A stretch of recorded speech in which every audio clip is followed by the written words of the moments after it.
name is Sandy Duffy, and I have the honor of being what we call here in Rotary the president-elect, which means I start my term July 1st as the president of the Hartford Rotary Club. So from that day forward, I expect to be wearing a sash and crown at every meeting.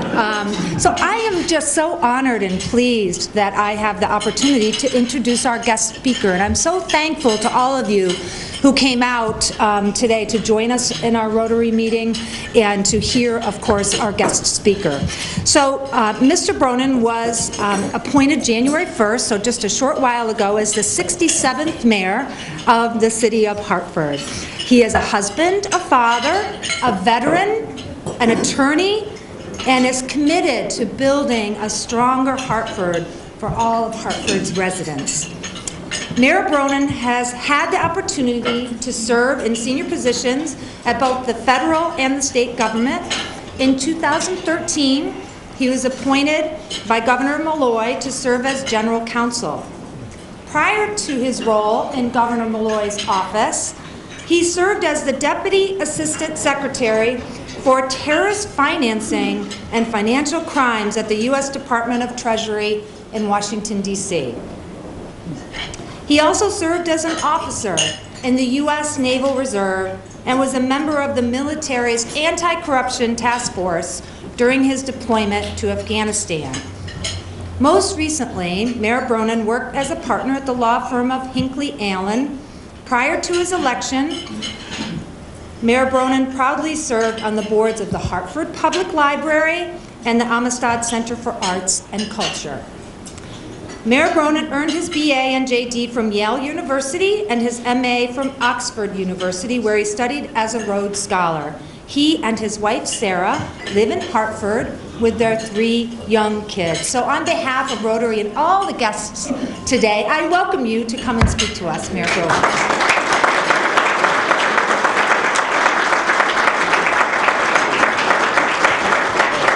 Thank you so much, Senator, for that very kind introduction. It's an honor to be here today, celebrating, I know, the 111th anniversary of Rotary International and the 105th of this chapter. So it is an important tradition and a fitting place to recognize that tradition in the Hartford Club, which has for so long been an important Hartford institution that right now is finding new life and increasing membership once again. And you look around at this beautiful place, and to think, I think this is a symbol of Hartford in general. You know, we're a city with just tremendous historical assets, tremendous historical legacy, physical beauty all around us, and a need to revitalize, a need to reinvent. And that's what's happening here, and that's what we need to do in Hartford. I'm going to talk for a few minutes, but I'd love to get to a conversation and just have some questions, because I'd love to hear what's on your mind.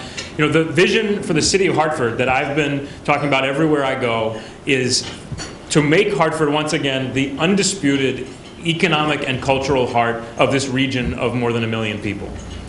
And at the same time, to make sure that we are a city where everybody who lives in Hartford, no matter what neighborhood they live in, feels like they've got a stake and a share in Hartford's rise.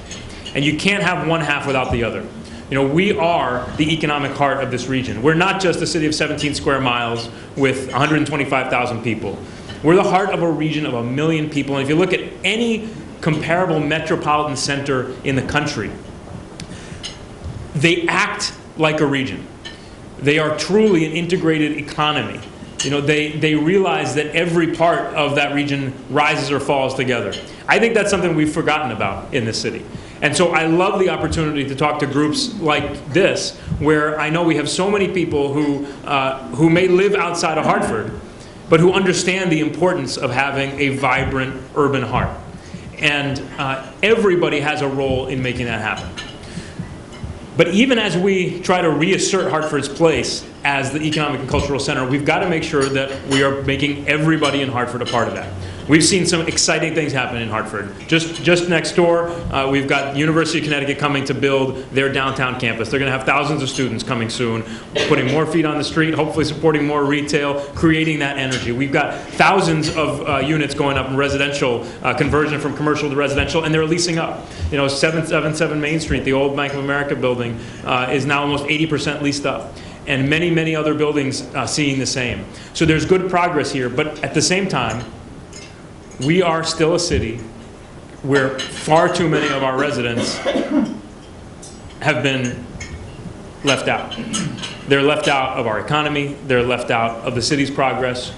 Just a couple of miles north from here, in the 06120 zip code, a couple miles north of this beautiful facility from the headquarters of some of the biggest companies in the world, we have unemployment that is in excess of Great Depression levels. We have a poverty rate of 50%. And we have a part of our city where kids can grow up looking at the Travelers Tower and having no idea how to get on a path that would put them to the opportunities of working at a place like that or dining at a place like this. And we have so much work to do to make sure that all of our citizens, all of our neighbors are a part of what we're doing here in Hartford. So those are the two halves of what we need to do. And I'm thrilled to have the chance to talk with you guys, because this is an organization that's founded on a commitment to public involvement, to service, to community building. And that's what we need. We need it from inside of Hartford, and we need it from around Hartford. We need everybody who understands the importance of having a strong capital city to be out evangelizing, telling your neighbors, telling your friends, come down to Hartford and have dinner. Come out and see a show at the Hartford Stage or the Bushnell or the Theater Works. Come and check out a world-class art museum in the Wadsworth Athenaeum right here. You know, all of these unbelievable institutions that I think too many people in Hartford don't appreciate, but too many people outside of Hartford forget. And so you have a huge role in trying to help us achieve the mission of reestablishing Hartford as the great capital city that it has to be. Now, there are a lot of challenges that we're going to face along the way, and I always want to talk honestly and bluntly about them. The first is that we have a full-blown budget crisis. This is not playing around the edges. We have a full-blown budget crisis.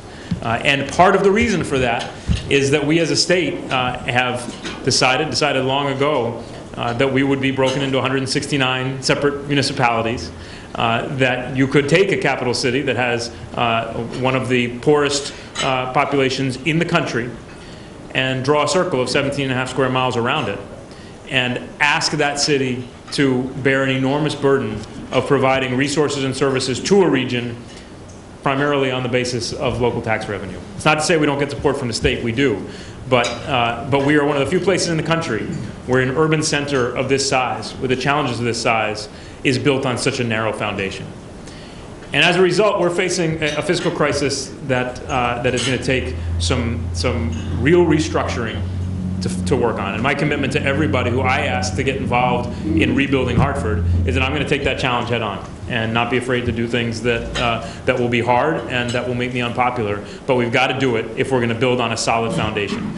So I think over the next 4 years, we have a chance to reinvent this city, to reestablish it, to revitalize it, to bring the region back together, and to see some real growth here again that helps raise all of our neighborhoods. But it's going to be a long, hard road, and more than anything, I need your help. We need your help in getting out and being that voice who, when they hear somebody say, I haven't been to Hartford in 20 years, or you can't find parking in Hartford, or what would you do down there, you say, you really haven't spent much, you really haven't been there in 20 years, because there's an unbelievable amount to do in this city. And you can almost always find a great parking space if you try. So we'll talk about that. And this is a cultural resource that needs to be rediscovered by our region. So I really am grateful for the chance to be here. I know how important Rotary is and needs to continue to be. I would love to partner with you in any way I can to try to continue to get this message out. And now, you know, I would love to have a conversation. You can give me the hook anytime you want, as you can get back to eating and socializing. But thank you very much for the chance to be here, and I'm happy to take any questions.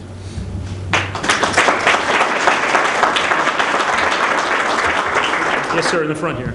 Sir, one of the biggest difficulties is getting in here. Like, all these streets are closed.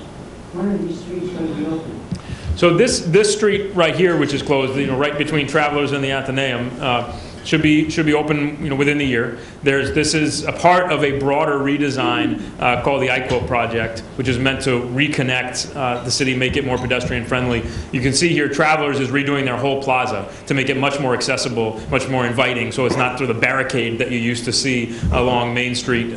And I think it's going to make a real difference in the way this area feels. So like any change, it comes with inconvenience, but I think it's going to be well worth the time.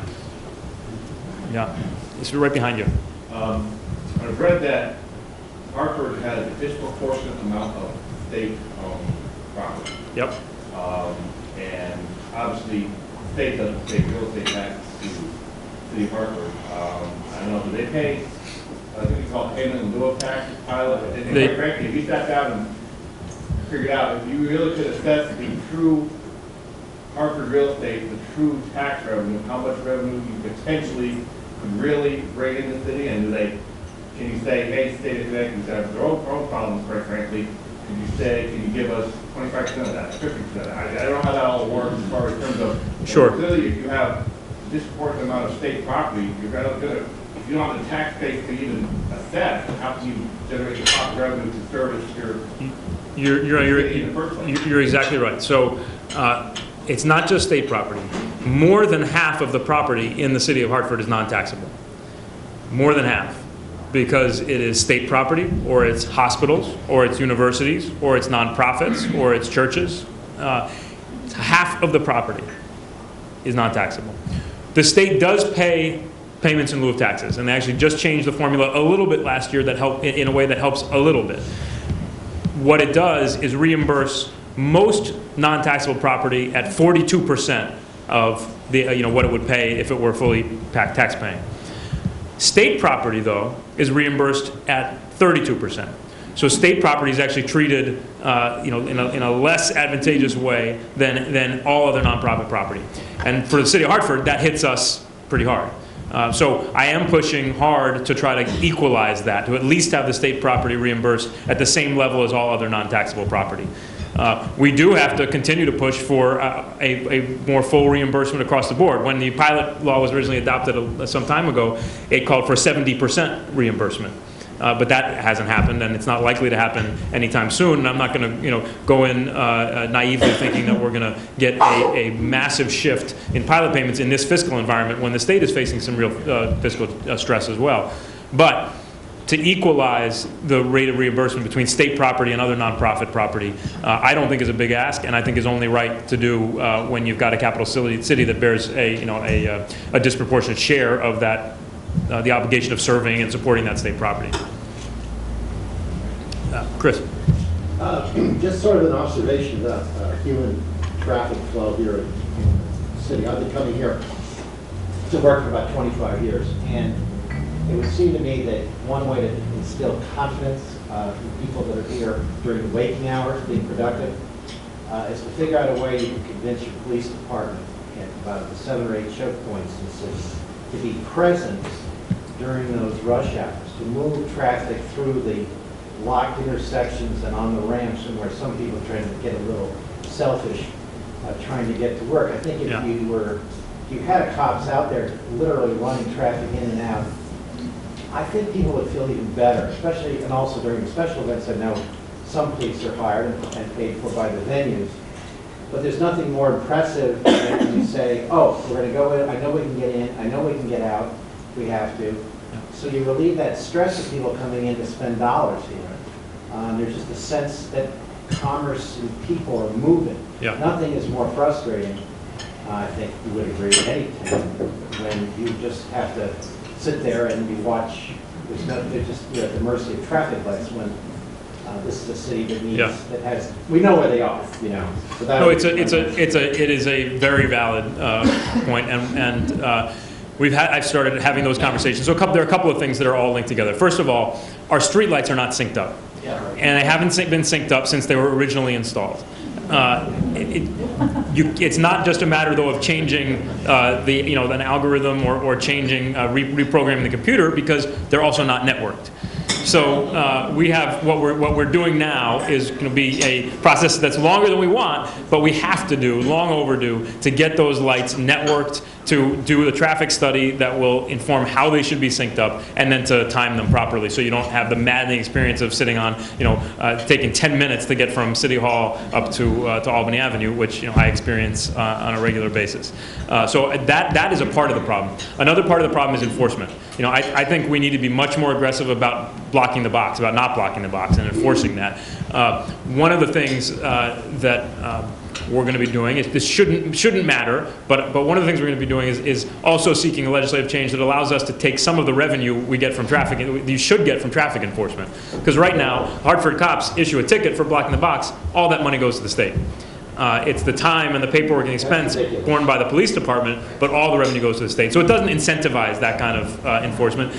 And we should be doing it whether or not we're incentivized, but we should be getting a portion of that. So we're going to be pushing on that. We're also just going to be pushing on a block the box campaign, and we got to do the communicating that's got to precede that, because you don't want to all of a sudden be handing out $200 tickets without communicating about it. But we're going to get much more aggressive about that. To your point, try public flogging on that. although I will say one of the worst offenders is actually CT Transit. You see buses that go through the intersection at the light and then get stuck there, and then everybody gets stuck and you can't see around the bus. So that's another area where we're going to be pushing to try to get some partnership to change that. But the last piece, to address the question you actually asked about posting police officers at the intersections, I will tell you the one thing which is more frustrating than that is looking at the overtime bill for the Hartford Police Department. So we have to rebuild the size of our police department. We're down over 100 officers from where we were a few years ago, down from about 500 to currently around 380. And we cannot do everything we need to do in the city at that level of staffing. And it has put an enormous burden on us from a financial standpoint and an overtime standpoint. So I'd love to get to the place where we could have officers out there directing traffic. We're probably not there right now. But if we do some of those other things better, I think it'll help. Yes, sir. I was at an event in Providence, Rhode Island, and heard the governor speak very glowingly about how that city is halfway between New York and Boston. Not one mention, even though we're a lot closer as the capital city, of Connecticut or Hartford. And when we think about it, here is a possible regional partnership between two state capitals. Yeah. And we have no limited access road between the two of them. And the whole northeast corner of Connecticut and that same section on the other side of the border in Rhode Island is poor. It would develop that whole corridor and provide an economic stimulus to both capitals.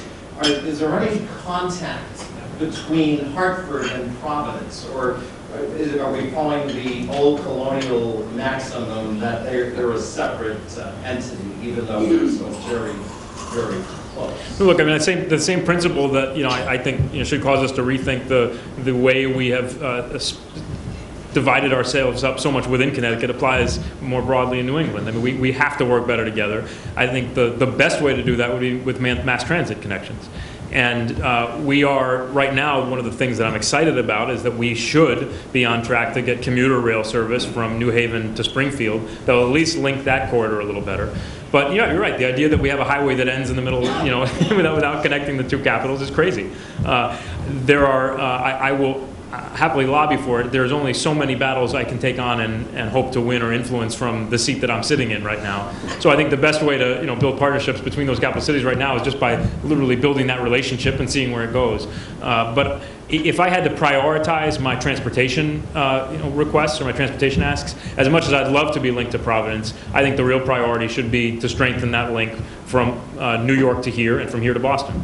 The fact that you right now can't get on a train from here to New York without having to change trains, you can't get on a commuter train, is crazy. And the fact that you can't get a train connection, period, to Boston is beyond crazy. So to me, those would be the number one priorities. But over the long term, I'd love to see the kind of connections between Providence and here that you're talking about. Yeah. So when thinking about young professionals, a lot of them are in the room. We talk about residents and resident retention. What does your office suggest that young professionals to do to align themselves with goals that you may have for the city, for Hartford residents to stay living in Hartford? Look, I think what young professionals should do is move to the city, stay in the city, and just enjoy it. I mean, no. I mean, really, what you're seeing in the downtown, you really are seeing a repopulation of the downtown, and there's a lot going on in our city. So I would say just explore it. I mean, don't do anything as a first step. Just explore what's out there already. And be able to tell people when they say there's nothing to do, are you crazy? Here are the 6 things I could have done last night, and here's the one that I did, and it was great. And on any given night, you can do that. So I mean, that really is the first thing that I would ask. You know, I think most cities that have seen a revitalization see at least part of that led by arts and culture and entertainment, and we've got the foundations of that. We need to promote it better. We need to coordinate it better. But the best way to promote it in an area this small is word of mouth and just experience. Get out there and explore it, discover it, and share it. Yes, ma'am. What do you see, or what will you ask the legislature to do to help promote regionalism? We're New Englanders, we don't like change. We like Hartford, we want our gates around every town. And regionalism is the answer. What will you suggest that we do to get that started? Well, you know, there's been a couple of commissions set up lately to look at regionalism. I think we ought to incentivize cost sharing more. You know, I think there are a lot of functions that are performed, duplicated by numerous towns, and I think the state can, either with carrot or stick approach or both, incentivize the sharing of services regionally. I also think that we have to take a look at our reliance on the property tax as the primary source of local revenue. And there are, you know, I'd love for us to look at examples like Minneapolis, where they really adopted a regional approach to economic development, so that when a company moves in and you get a new bump to the tax base, it's not just grabbed by that town that they move to. Some portion of that is shared through the whole region. It would eliminate the competition. It would eliminate the fact that when a Cigna moves out to Bloomfield, it's an enormous hit to a city and an enormous boon to one particular town. When you've got Cigna employees living in every one of our towns, when you've got an asset that should be regional, you know, I think we've got to figure out ways to share some of that revenue and mitigate some of the pain when there are shifts like that. So a big part of it really is financial. Another piece of it, I would say, is on the education front, we need to regionalize the cost of special education. That's a huge problem, particularly in our urban centers. Our urban centers face a vastly disproportionate challenge in delivering special education services, and that's a responsibility that we all share in common. And you know, I think we need to be pushing hard for a regional approach to funding and supporting special education. John.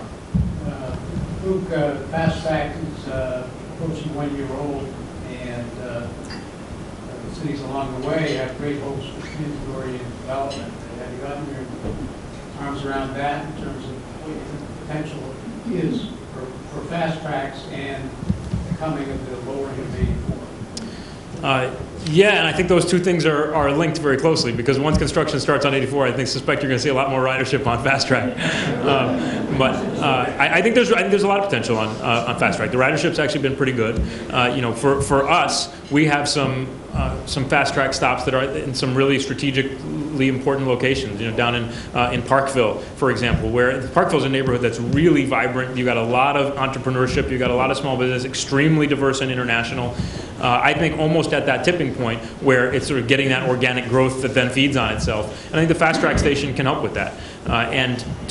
We have a grant in now to try to a grant application in to support some transit-oriented development down there. I think there's real potential in building around those Fast Track nodes. I'd love to see the next phase of that, of, you know, Fast Track East, which is not going to involve building a busway, but it will involve more coordinated service, because you know, we need to open up employment opportunities and mass transit opportunities to a lot of the employment centers that are east of the river, and for a lot of the workers who are coming in from east of the river into Hartford. So I'd love to see that next phase go forward. But I actually think there's a lot of opportunity that comes with Fast Track. Yeah, in the back there. So we talked about making the residents here more attractive?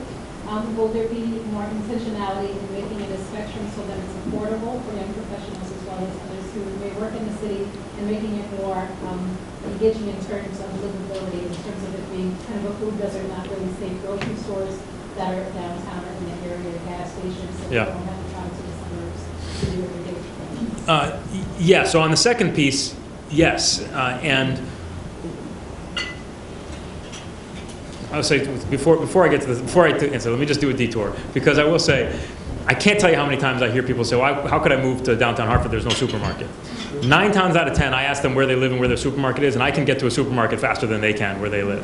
So it can't be that that's the main obstacle to it. But we do need more amenities, and I think that will come with more feet on the street and more people. You know, what you need to create in a downtown is that virtuous circle where you get enough feet on the street that it supports some retail, and that encourages more people to come down, and it feeds on itself to the point that you can get some self-sustaining amenities. But in the meantime, we also need to be looking for opportunities to probably provide some subsidized amenities, including a grocery store. There is the downtown north development is meant to include a grocery store. You know, they are in a lot of conversations with grocery store operators. It's a tough sell for some of them, and I don't yet feel confident that we'll get it, but we're going to keep pressing hard because we do need to get that.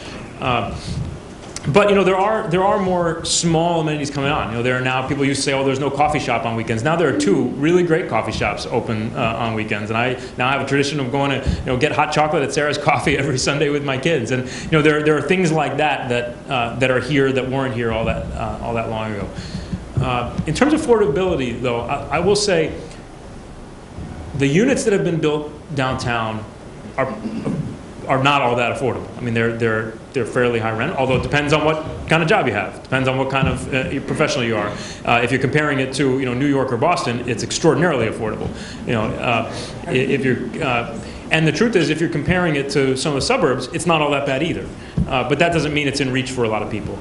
Beyond the downtown, we actually, I think, are one of the more affordable cities. That's one of our competitive advantages. You know, when we're trying to recruit companies or businesses, one of the main pitches that I'm going to be using is, cost of living is actually a lot less here than it is in most of the main, the big commercial centers that compete with us. And so one thing I would say to people is explore your options. Don't just look at 777 Main. Look at some of the residential neighborhoods where there are actually home ownership opportunities, or you might end up paying less on a mortgage than you would in rent. There are a lot of affordable living opportunities if you explore and go a little bit farther afield. In the meantime, we're going to try to keep developing downtown so we get to a place where you can get market-driven renovation or construction to provide more housing opportunity that's more affordable. Am I getting the hook from you? Okay. Yes. Okay. Well, yes, ma'am. You spoke a lot about Hartford having a lot to offer, whether it's entertainment or Yeah. whatnot, but I think it's probably safe to say that people that don't live in the city of Hartford aren't aware of it, so whether it's driven by perception of not coming into the city, some of them just don't know. Right. Who's living there. With your tenures, do you see how do we repackage Hartford so that people can understand what's available there when they say, okay, it's Friday night, what do we do this weekend? In a better fashion than what's been done today. Because right now, it's sort of disparate, it's everywhere.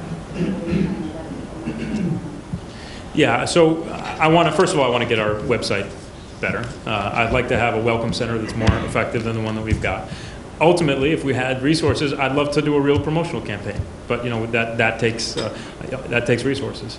That's one of those investments that pays off multiples. But if you don't have the money, it doesn't matter how much it would pay off. It's the guys in Dawson. If we only had a lousy little grand, we could be a millionaire. You got to invest in those things. But we don't right now. We're not in a position to do a real marketing campaign. But I'd like to get there, and I'd like to see if we can get the private sector to help support that. In the meantime, I think in smaller ways, by making the website more effective, welcoming center, we can get that word out. But I really think the truth is, if you're looking, it's not all that hard to find. It may not be staring you in the face every day if you're living in Farmington or if you're living in Manchester, but if you're looking at what to do in Hartford, it's not all that hard to find. And on almost any given night, there really is great stuff. I mean, this right now you've got this past weekend, you could have gone to an extraordinary production of Romeo and Juliet at the Hartford stage. You could have gone to a partnership between the Goodspeed Opera House and the Hartford Symphony at the Bushnell. You could have gone to Sunday Jazz for free at the library, which is a great jazz series. And you can go on and on and on. And if you look around for what to do, you can find that stuff. So. All right, very good. Okay. Thank you very, very much. I appreciate it.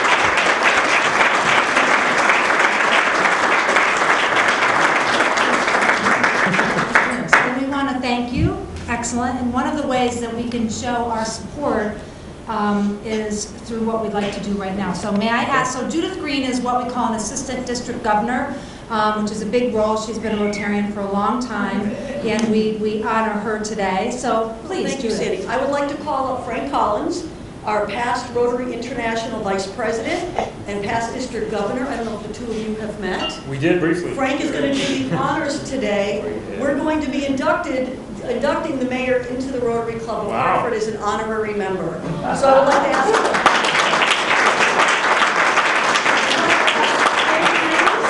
Dave Wayne, our District Governor nominee, to join us as well, and all our board members, Steve Vaughn, Brendan Colbert, Conrad Sienkiewicz, we got Sandy up here, Sue Chatfield, past president, Steve Vaughn, past president, Brian DeBella, our treasurer.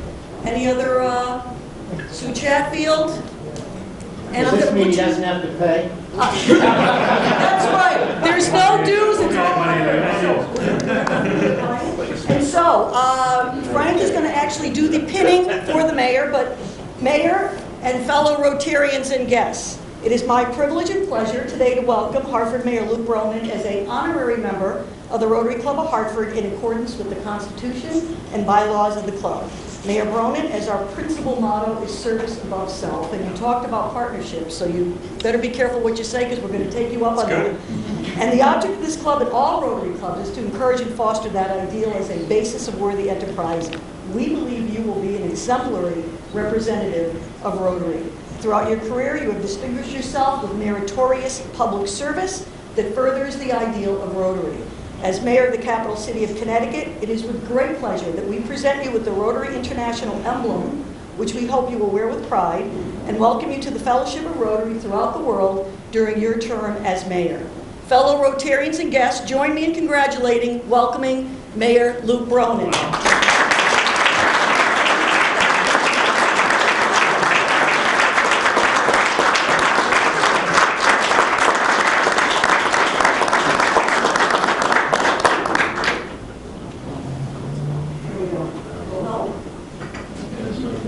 Here we go. Oh, that's your There we go. There it is. Congratulations, Mayor. Congratulations. We're going to do a photo op, so we're all looking back here, and everybody's tucked in nice and tight. Frank, come on a little closer. Tom? Where are we looking? We're looking at the back of the room. And at any camera that people got, Gil Martinez and others. Wonderful. Congratulations.